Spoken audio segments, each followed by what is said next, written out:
ইয়নার জিন আলমিরাতে আটকে ছিল, যেখানেই জিনের হাতে ব্যথা লেগে যায়। এটা দেখে ইয়ন বলে, তোমার মনে হয় আমি তোমার হেল্প চেয়েছিলাম? এত কনফিডেন্টলি যে বললে যে সরে যাও।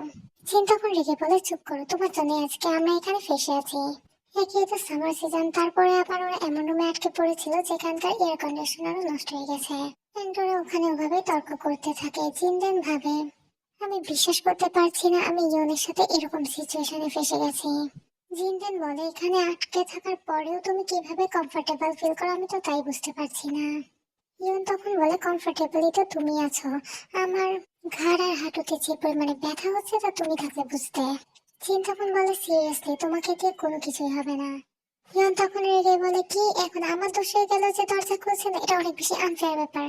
জিনও তখন চিল্লায় বলে, আনফেয়ার কি আছে, তোমার কারণে আমরা এখানে ফেসে আছি।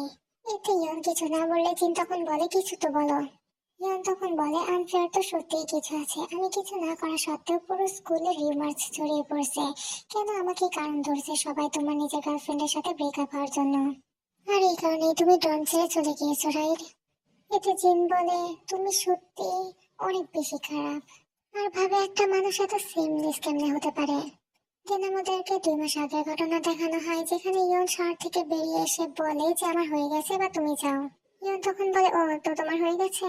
ইয়নদেন ধমকে গিয়ে বলে, ইউ বাস্টার্ড, তোমার গার্লফ্রেন্ড আছে তো সেটা শো আপ করার কি দরকার? জিনদেন বলে, কি বাজে কথা বলছো তুমি? আর নিচে শার্টে লেগে থাকা লিপস্টিকের দাগ দেখে বলে, তুমি ভুল বুঝছো। একটা মেয়ে পড়ে যাচ্ছিল তো তাকে বাঁচাতে গিয়ে আমার এই দাগটা লেগে গেছে। আর ইদানিং তুমি এত বেশি কেন সেন্সিটিভ হয়ে গেছো? তোমার কি পিরিয়ড হয়েছে কিনা? এটা শুনে ইয়ন জিনের দিকে টাল ছুঁড়ে মারে। জিনদেন বলে, সমস্যাটা কি হয়েছে তোমার? ইয়নদেন বলে, না আমি জাস্ট সেলফ কনসিয়াস হয়ে গেছি। আর ওখান থেকে দরজা লাগিয়ে চলে যায়। জিনদেন ভাবতে থাকে, এর আবার কি হলো। সেভাবে দেখতে গেলে সবকিছু শুরুতে এখান থেকেই হয়েছিল। জানি না কি করে বেড়াতাম, আমার আগে থেকে এই স্ট্রেঞ্জ ব্যাপারগুলো নোটিস করা উচিত ছিল। তো একদিন জিন কিছুটা আগে উঠে পড়লে ইয়ান ঘাবড়ে গিয়ে বলে, তুমি এত আগে কি করে উঠে পড়লে? জিন তখন বলে, সে প্রশ্ন তো আমার করা উচিত, তুমি এত সকাল সকাল জেগে কি করছো, কোনো অকাজ করছো নাকি? ইয়ান তখন বলে, আমার সকালে ট্রেনিং আছে।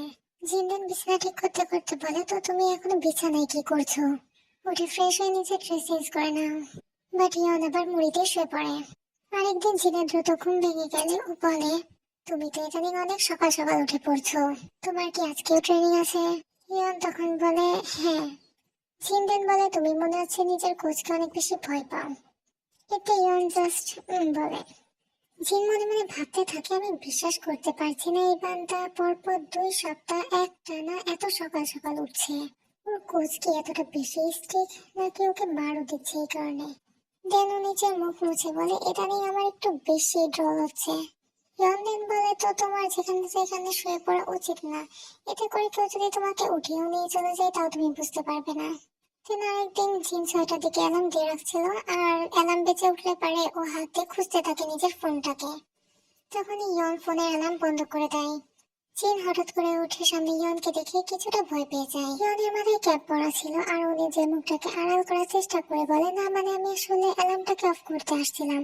জিন তখন বলে, তোমার আজকে সকালে ট্রেনিং আছে? ইয়ন তখন বলে, জিন তখন ভাবতে থাকে, এ এত সকাল সকাল কেন ওঠা শুরু করছে এটা নিন। এই বাস্টার্ডটার নিশ্চয়ই অন্য কোনো কারণ আছে। ব্যাপারটা একদমই ছোটবেলার মতো, ও কখনোই আমার চোখে দেখে থাকে মিথ্যা বলতে পারে না। ও আসলে লুকাচ্ছে এটা কি, নাকি আবার ওইসব কিছু?